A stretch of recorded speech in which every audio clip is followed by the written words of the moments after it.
history behind the display team, it started around 2008, 2009. It's gone through iterations of single aircraft with pyrotechnics and then a pair with pyrotechnics. And we've continued with that focus of an operational crew, an operational aircraft, and flying operational profiles.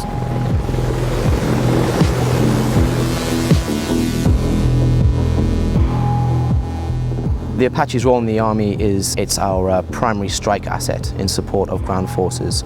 It's a battlefield helicopter, provides a variety of very unique and very influential capabilities to the ground forces as they conduct their various operations, both in terms of ISTAR, which is really using the targeting system in the front to provide the eyes and the ears for the ground force commander. And in the event of any deliberate action, we obviously have a very capable weapons platform to support any requests that are required by that ground force commander.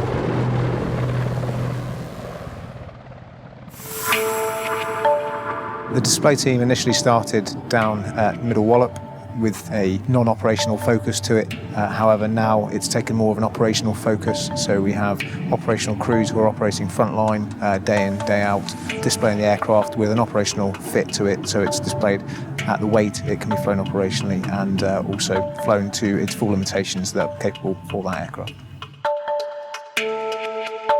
The core ethos behind the display manoeuvres is very important actually. And what I've made sure, and we have done on previous seasons, is that the crew themselves design the sequence so they have their own character into that routine, and that's really important because they have to have confidence in what they're doing and also the pride in delivering something that they've created.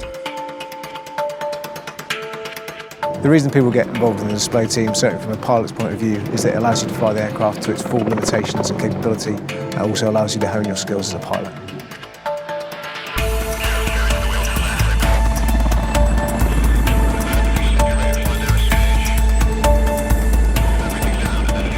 The core ethos behind the display manoeuvres is really to display the aircraft in a way that sets a tactical scene. There's a story behind the display using the aircraft in support of simulated ground forces. So the pyrotechnics really display the effects that you would expect to see on the ground after an engagement with either the 30mm cannon, the rockets, or the Hellfire missile.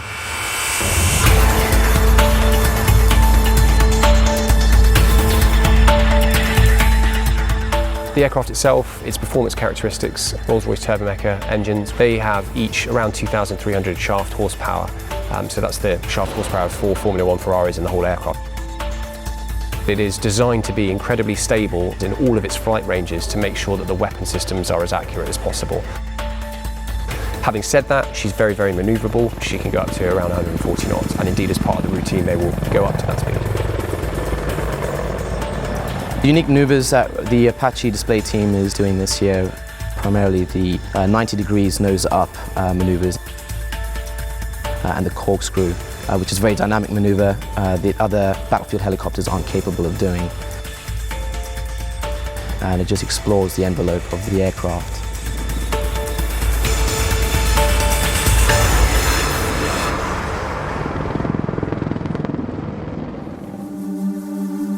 The benefit of the display team to the Army is that it allows the Army to put itself out there in the public view. It is a primary source of recruitment, particularly for the Army Air Corps, encouraging youngsters, people who've left school or university, and indeed those who are already in the Army, to apply to become a pilot in the Army Air Corps.